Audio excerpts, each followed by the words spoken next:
Day ৯৪৪। এই হচ্ছে ফুটপাতের খাবারের অবস্থা। আসসালামু আলাইকুম, কেমন আছেন সবাই? সকালে ঘুম থেকে উঠেই সোজা কলেজে চলে যাই। কলেজের সকল ক্লাস শেষ করে তেজগাঁও কলেজের অডিটোরিয়াম রুমে যাই। আর কলেজের অডিটোরিয়াম রুমটা অনেক সুন্দর। এইখানে আছে আধুনিক লাইটিং এবং বসার জন্য সুন্দর চেয়ার। রুম ঠান্ডা রাখার জন্য আছে অনেকগুলা এসি।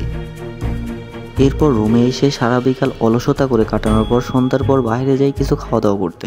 আর দোকানের সামনে যে এক বিরল দৃশ্য চোখে পড়ে। আসলে এইটা হাত দিয়ে গোলানো কতটা যৌক্তিক আমি জানি না। এটা বাসার রান্না নয় যে হাত লাগানো যায়।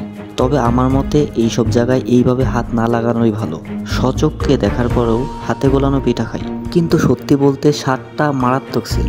এরপর আরেকটা পিঠা নেই, আর এইখানে ভরপুর বেচা কিনা হয়। দেখুন এইখানের ভর্তাগুলা শেষ হয়ে গেছে।